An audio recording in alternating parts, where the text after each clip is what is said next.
ನೀವು ಅದರೊಳಗೆ ಹೋಗ್ಲಿಕ್ಕೆ ಆಗೋದಿಲ್ಲ. ನಾನು ಅದು ಕೇಳಿದ್ದು, ನಾವು ಸಣ್ಣ ಮಿನಿ ಪಾಕಿಸ್ತಾನ ಆಗಿದೆ, ಇವ್ರಿಗೆ ಧೈರ್ಯ ಇಲ್ಲ ನಿಲ್ಲಿಸಲಿಕ್ಕೆ, ಪೊಲಿಟಿಕಲ್ ಪ್ರೆಷರ್ ಇದೆ, ಬೇರೆ ಕಡೆ ಮಾಡಲಿಕ್ಕೆ ಹೇಗೂ ನಂಬರ್ 2 ಮಾಡೋದಲ್ಲ, ಅಲ್ಲೇ ಬರಬೇಕಂತ.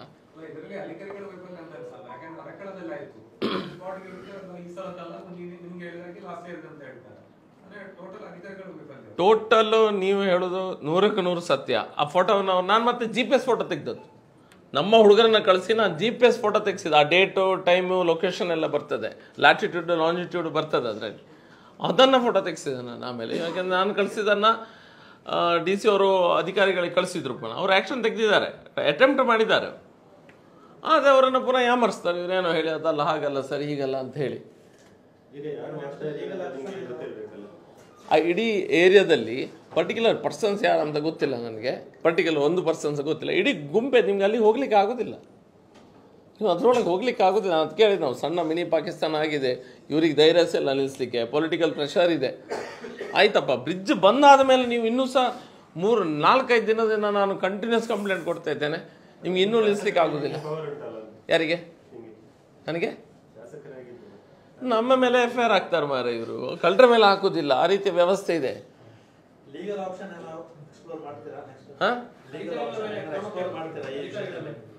ಈಗ ಇವರು ನನಗೆ ಮಂತ್ರಿಗಳಿಗೆ ನಾನೇನು ಏನು ಇದು ಕೊಡಲಿಲ್ಲ, ಸುಮ್ಮನೆ ಮಂತ್ರಿಗಳು ಅಂತ ಹೇಳಿದ್ರೆ ಅವ್ರಿಗೆ ಕಂಪ್ಲೇಂಟ್ಸ್ ಎಲ್ಲ ಹೋಗಿರ್ತದೆ, ಮತ್ತು ಎಲ್ಲಿಂದ ಅವರು ಇನ್ಫ್ಲುಯೆನ್ಸ್ ಬರ್ತಾ ಉಂಟು ಅನ್ನೋದು ನನ್ನ ಗುಮಾನಿ. ಅಂದರೆ ಯಾಕೆ ಅಧಿಕಾರಿಗಳು ಅದನ್ನು ನಿಲ್ಲಿಸ್ತಾ ಇಲ್ಲ?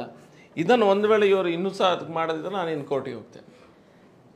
ಜಿಲ್ಲೆಯಲ್ಲಿ ನಡೆಯುವುದೆಲ್ಲ ಇದು ಅಧಿಕಾರಿಗಳು ಸಾವಿಲಾಗಿರ್ತದೆ, ಅಂದ್ರೆ ಅವರಿಗೆ ಅಲ್ಲಿ ದಾಳಿ ಹೋಗೋದು ಮೊದಲು ಮಾಹಿತಿ ಹೋಗಿರ್ತದೆ. ಇದು ಹಿಂದಿನ ದಿನ ನಡ್ಕೊಂಡು ಬಂದಂತ. ಇದರ ವಿರುದ್ಧ ನಿಮ್ಮ ವಿಧಾನಸಭೆಯಲ್ಲಿ ಏಕೆ ಹೋರಾಟ ಮಾಡುದಿಲ್ಲ ಅಂತ? ವಿಧಾನಸೌಧದಲ್ಲಿ ನಾವು ಪ್ರಶ್ನೆ ಕೇಳಿದ್ದೇವೆ. ವಿಧಾನಸೌಧದಲ್ಲಿ ಪ್ರಶ್ನೆ ಕೇಳಿದಾಗ ಅವರು ಚುಕ್ಕೆ ರಹಿತ ಪ್ರಶ್ನೆ, ಚುಕ್ಕೆ ಗುರಿತಿಲ್ಲದ ಪ್ರಶ್ನೆ ಅಂತ ಹೇಳಿ, ಅದು ಒಂದು ರೀತಿ ವಿಧಾನಸೌಧದಲ್ಲಿ ಈಗ ಖಾದರ್ ಸಾಹೇಬ್ರ ಹತ್ರ ಹೇಳಿದರೆ ಅದು ಲಾಟ್ಸ್ ತೆಗೆದು ಅಂತ ಹೇಳ್ತಾರೆ. ಬಟ್ ಕೆಲವು ಇಂಪಾರ್ಟೆಂಟ್ ಕ್ವಶನ್ಸ್ ಬರೋದಿಲ್ಲ. ಕೆಲವು ಇಂಪಾರ್ಟೆಂಟ್ ಕ್ವಶನ್ಸ್ ಬಂದರೂ ಸಹ ಅಲ್ಲಿ ಗಲಾಟೆ ಆದ ಕಾರಣ ಮುಂದೆ ನಾನು ಟೆಕ್ನಿಕಲ್ ಸಮಸ್ಯೆಗಳನ್ನು ಹೇಳೋದು. ಈಗ ಅದೆಲ್ಲ ಕ್ವಶನ್ಸನ್ನು ಹಾಕಿದ್ದೇವೆ. ಮತ್ತು ಅಲ್ಲಿ ನಮಗೆ ಯಾವುದು ಲ್ಯಾಟ್ರೈಟ್ ಸ್ಟೋನ್ ಇದನ್ನು ಸಹ ಹಾಕಿದೆ, ಆಗ ನಾನು ಮಾತಾಡಿದೆ. ಸ್ಯಾಂಡ್ ಸ್ಟೋನ್ ಇದನ್ನು ಹಾಕಿದೆ, ಆಗ ಸಹ ನಾನು ಇದು ಸ್ಯಾಂಡ್ ಮೈನಿಂಗ್ಸ್ ಹಾಕಿದೆ, ಮಾತಾಡಿದ್ದೇನೆ. ಈಗ ನೋಡಿ ಅಲ್ಲಿ ಮನಸ್ಥಿತಿ ಹೇಗಿದೆ ಅಂತ ಹೇಳಿದ್ರೆ, ಅಡ್ಮಿನಿಸ್ಟ್ರೇಷನಲ್ಲಿ ಪೊಲಿಟಿಷಿಯನ್ಸ್ಗಿಂತ ಜಾಸ್ತಿಯಾಗಿ ಅಡ್ಮಿನಿಸ್ಟ್ರೇಟಿವ್ ಮತ್ತು ಎಕ್ಸಿಕ್ಯೂಟಿವ್ ಲೆವೆಲಲ್ಲಿ ಹೇಗಿದೆ ಅಂತ ಹೇಳಿದರೆ, ನೀವು ಲೀಗಲ್ ಮೈನಿಂಗಿಗೆ ಸರಿಯಾಗಿ ಅವಕಾಶ ಮಾಡಿಕೊಟ್ಟು ರಾಯಲ್ಟಿಯನ್ನು ಕರೆಕ್ಟಾದ ಒಂದು ರೇಟ್, ಒಂದು rate which is good for the people, good for the producer also, ಇಬ್ಬರಿಗೂ, ಕ್ಲೈಂಟಿಗೆ ಮತ್ತು ಎಂಡ್ ಪ್ರಾಡಕ್ಟ್ ಯೂಸರಿಗೆ ಮತ್ತು ಫಸ್ಟ್ ಪರ್ಸನಿಗೆ ನೀವು ರಾಯಲ್ಟಿಯನ್ನು ಒಂದು ಕರೆಕ್ಟ್ ರೇಟಲ್ಲಿ ಹಾಕಿದರೆ ಅವರು ನಂಬರ್ 2 ಮಾಡದೆ ಬಿಸ್ನೆಸ್ ಮಾಡ್ತಾರೆ. ಸರ್ಕಾರಕ್ಕೆ ಸಿಕ್ಕುವ ರಾಯಲ್ಟಿ ಸಿಗ್ತದೆ, ಅಧಿಕಾರಿಗಳಿಗೆ ಸಿಕ್ಕುವ ಅಂಡರ್ ದ ಟೇಬಲ್ ಸಿಕ್ಕುವುದಿಲ್ಲ. ಅದಕ್ಕೋಸ್ಕರ ರಾಯಲ್ಟಿ ಬಾಯಿ ಬಂದಾಗೆ ಲೀಗಲ್ ಮಾಡೋವನಿಗೆ ಒಂದು ಲೆವೆಲ್ ರಾಯಲ್ಟಿ ಮಾತಾಡಿದ್ರೆ, ಇಲ್ಲ ಸರ್ಕಾರಕ್ಕೆ ಲಾಸ್ ಆಗ್ತದೆ ಅಂದರೆ, ಸರ್ಕಾರಕ್ಕೆ ಲಾಸ್ ಆಗದಿದ್ದಾಗೆ ಕಾಪಾಡುವಂಥ ಶಕ್ತಿ ಆಫೀಸರ್ಸ್ ಹತ್ರ ಇಲ್ಲ. ಗೊತ್ತಾಯ್ತಾ? ಈಗ ಸೆಕೆಂಡ್ ಮಾಡೋವರಿಗೆ, ನಂಬರ್ 2 ಮಾಡೋವರಿಗೆ ಸುಲಭ ಆಗ್ತದೆ.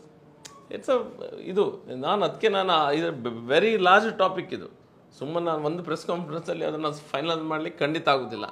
ನಂದು ಆ್ಯಟ್ ದಿಸ್ ಜಂಕ್ಷರ್ ನನ್ನ ಸಮಸ್ಯೆ ಬ್ರಿಡ್ಜಿನ ಕೆಳಗೆ ಮಾಡೋದಾದ್ರೂ ನಿಲ್ಲಿಸಿ ಅಂತ. ನಿಮಗೆ ಬೇರೆ ಆಗದಿದ್ರೂ ತೊಂದರೆ ಇಲ್ಲ, ಅಟ್ಲೀಸ್ಟ್ ಅಲ್ಲಾಗೋದಾದ್ರೂ ನಿಲ್ಲಿಸಿ ಅಂತ. ಅಟ್ಲೀಸ್ಟ್ ನಾನು ಅಲ್ಲಿ ಮಾಡಿ ಇಲ್ಲಿ ನಿಲ್ಲಿಸಿ ಹೇಳಿದ್ದಲ್ಲ, ಎಲ್ಲಾದರೂ ನಿಲ್ಲಿಸಿ ಲೀಗಲೈಸ್ ಮಾಡುವ ಸಮಯದಲ್ಲಿ ಒಂದು ವೇಳೆ ಇವ್ರು ಏನು ಮಾಡ್ತಾರೆ, ರಾಯಲ್ಟಿ ಜಾಸ್ತಿಯಾಗಿ ಲೀಗಲೈಸ್ ಅವ್ರು ಕೊಟ್ಟು ಜನರಿಗೆ ಎಂಡ್ ಪ್ರಾಡಕ್ಟಿಗೆ ಸಣ್ಣ ಮನೆ ಕಟ್ಟುವನಿಗೆ ಸಹ ಸಮಸ್ಯೆ ಮಾಡಿಬಿಡ್ತಾರೆ. ಸಣ್ಣ ಮನೆ ಕಟ್ಟುವನಿಗೆ ಒಂದು ಲೋಡು ಲಾರಿಯಲ್ಲಿ ಇದು ಬಂದಾಗ 15-20 ಸಾವಿರ ಕಟ್ಟಬೇಕಾಗ್ತದೆ, ಅಷ್ಟು ಜಾಸ್ತಿ ಆಗ್ತದೆ. ಆಗ ಅವನು ಮಾಡ್ತಾನೆ, ನಂಬರ್ 2 ಅವನು ಹಿಂದೆ ಹೋಗ್ತಾನೆ.